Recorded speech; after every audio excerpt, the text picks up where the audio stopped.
నమస్కారం. నా పేరు డాక్టర్ షగుఫ్తా. నేను న్యాచురోపతి డాక్టర్‌ని.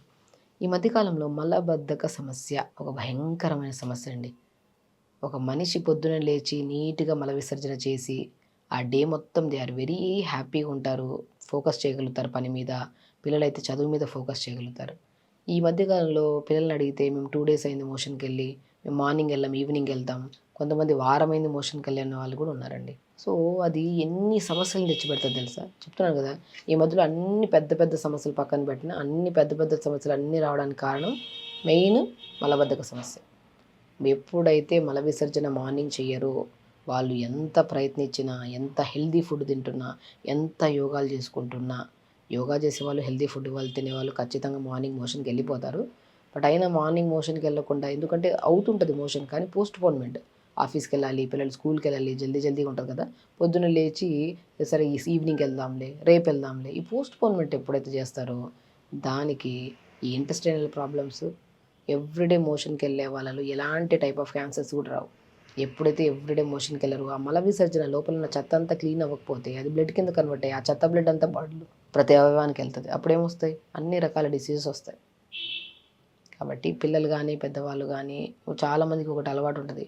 వాష్‌రూమ్‌కెళ్తారు. పొద్దున్నే ఎళ్తారు. గంట సేపుకెళ్తారు. అక్కడే టైం వేస్ట్ చేస్తుంటారు. ఎందుకంటే ప్రత్యేకంగా ఈ మధ్య కాలంలో పిల్లల్ని కూడా నేను ఇక్కడ కౌన్సెలింగ్ అడుగుతున్నప్పుడు మా పేరెంట్స్ మొబైల్ తీసుకెళ్తారు. వాష్‌రూమ్‌లోకి మేము కూడా తీసుకెళ్ళడం అలవాటు చేసుకున్నాం.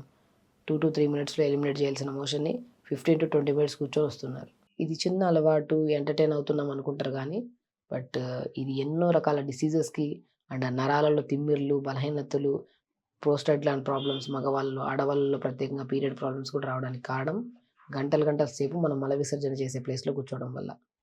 కాబట్టి ఖచ్చితంగా మార్నింగ్ లేచిన వెంటనే గంట కొట్టినట్టు మోషన్‌కెళ్ళి నీట్‌గా మోషన్ సాఫ్ చేసి బయటకొచ్చేవాళ్ళు హెల్తీగా ఉంటారు. ఒకవేళ మనం ఎంత ఫైబర్ ఆకుకూరలు ఎక్కువ తీసుకోండి. చెప్తున్నాను కదా! ఎవరికైతే మోషన్ ప్రాబ్లమ్ ఉంటదో ఆకుకూరలు బాగా తీసుకోవడము అండ్ ప్రత్యేకంగా ఒక బెస్ట్ రెమెడీ అండి. ఈవినింగ్ 4-5 మధ్యలో ఒక స్పూన్ గడ్డ పెరుగు తీసుకోండి. ఒక గ్లాస్ నీళ్ళేసుకొని బాగా షేక్ చేసుకొని, చియా సీడ్స్ ఉంటాయి గదా! ఆ చియా సీడ్స్ పావు స్పూన్ కలిపేసి 6:00 అలాగా చియా సీడ్స్ నానబెట్టిన మధ్యన అలా ఉంచండి. మనం డిన్నర్ 6:30, 7 కల్లా తినేస్తాం గదా! డిన్నర్ చేసిన ఒక హాఫ్ అన్ అవర్ తర్వాత మజ్జిగలో నానబెట్టిన చియా సీడ్స్‌ని అది తాగేసేయండి మంచిగా ఒక 200, 250 ఎంఎల్ అంత మజ్జిగ తాగండి.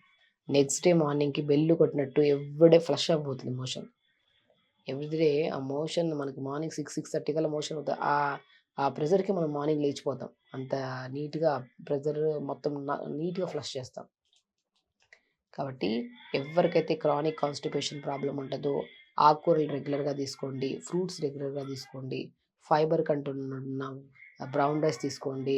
వెజిటబుల్స్ ఎక్కువ తీసుకోండి. ఇలా తీసుకుంటూ మజ్జిగలో నానబెట్టిన చియా సీడ్స్‌ని మనం డిన్నర్ చేసిన 1 అవర్ తర్వాత మంచిగా 1-2 అవర్స్ నానబెట్టండి. మజ్జిగలో చియా సీడ్స్‌ని. మంచిగా పెద్ద గ్లాసులంత పల్చటి మజ్జిగలో కలిపిన చియా సీడ్స్‌ని తాగేసేయండి.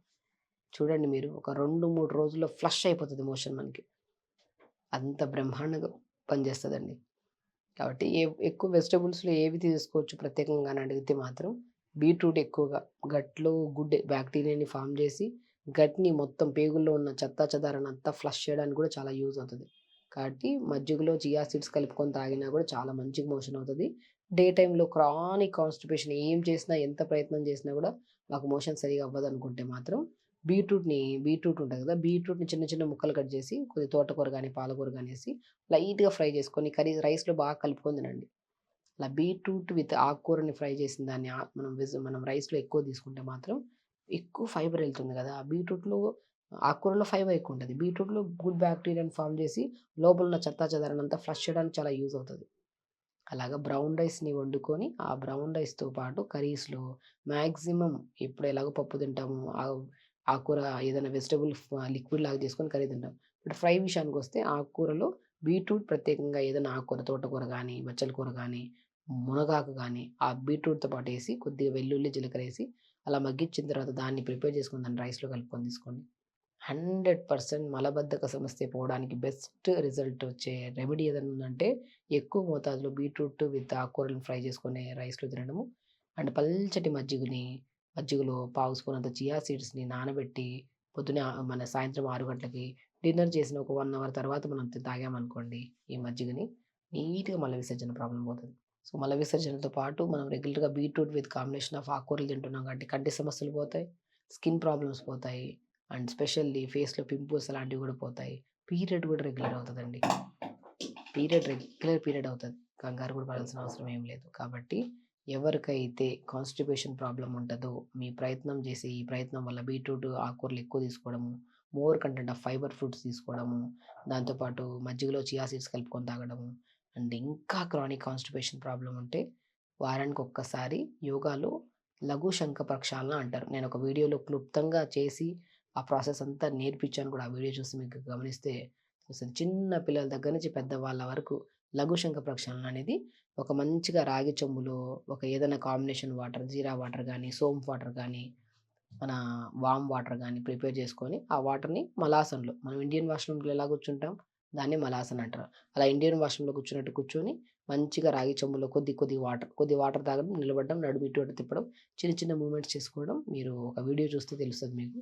మళ్ళీ లెగడం, మళ్ళీ ఇంకొన్ని వాటర్ తాగడం, మళ్ళీ మూవ్‌మెంట్స్. ఇలా 3 సార్లుగా డివైడ్ చేసి వాటర్‌ని, హాఫ్ లీటర్ వాటర్‌ని అలా కొద్ది తాగి ఆ మూవ్‌మెంట్స్ చేస్తే పేగులో ఉన్న చెత్త, చెదారం అంతా ఫ్లష్ రూపంలో నీట్‌గా ఎలిమినేట్ అయిపోతదనమాట.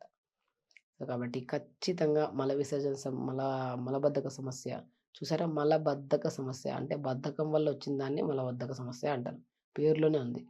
కాబట్టి బద్ధకిచ్చకుండా ఎవ్రీడే లేట్‌గా పడుకోవడం, లేట్‌గా లెగడం, రేపెళ్దాంలే, ఎల్లుండెళ్దాంలే అని పోస్ట్‌పోన్‌మెంట్ వల్ల ఎన్నో రకాల భయంకరమైన వ్యాధులు రావడానికి కారణం ఉంది. Heart related problems, gastric problems, skin problems, even though hair గూడా ఊడుతుంది అంటే ఓన్లీ బికాస్ ఆఫ్ మల విసర్జన మనం ఎర్లీ మార్నింగ్ చేయట్లేదని. ఇదేదో డిలే చేస్తున్నాం అని చెప్పేసి రేపెళ్దాంలే అని పోస్ట్‌పోన్‌మెంట్ చేసే వాళ్ళకి ఫ్యూచర్‌లో ఒక పెద్ద ప్రాబ్లమ్ వస్తదని గమనించి ఎక్కువ ఆకుకూరలు, వెజిటబుల్స్ తీసుకోండి. నేను చెప్పినట్టు ప్రతి రెమెడీ ఫాలో అవ్వండి. లఘు శంఖ ప్రక్షాళన వీక్లీ వన్స్ అలా కొద్ది వాటర్ తాగుతూ ఇటు అటు తిప్పామనుకుంటాడు మూవ్‌మెంట్స్. సో, అది చేసిన ఒక హాఫ్ అన్ అవర్ తర్వాత నీట్‌గా ఎనిమా చేస్తే ఎంత ఫ్రీ అవుతది, అంత నీట్‌గా మోషన్ అనేది లోపల ఉన్న చెత్తంతా అనేది ఎలిమినేట్ అయిపోతది. మలబద్ధక సమస్య ప్రత్యేకంగా ఎవరికన్నా ఉంటే కంగారు పడాల్సిన అవసరం ఏమీ లేదు. నేను చెప్పిన ప్రతి రెమెడీ యూజ్‌ఫుల్. లఘుశంఖ ప్రక్షాళన అనే ప్రాసెస్ నేను ఒక ఇద్దరు, ముగ్గురు పేషెంట్‌లతో ప్రీవియస్ వీడియోలో చేశాను. అది చూసి వాళ్ళెలా చేస్తున్నారు అది కూడా చేసుకుంటే మాత్రం ఎవ్వరికీ మార్నింగ్ ఎళ్ళేవాళ్ళు కొంతమంది ఈవినింగ్ ఎళ్తాం మోషన్, మధ్యాహ్నం వెళ్తాం. లేకుండా ఎర్లీ మార్నింగ్ లేచిన వెంటనే నీట్‌గా మోషన్ అయిపోతది. అలా ఖచ్చితంగా చేయండి. హెల్తీగా ఉండండి. హ్యాపీగా ఉండండి. నమస్కారం.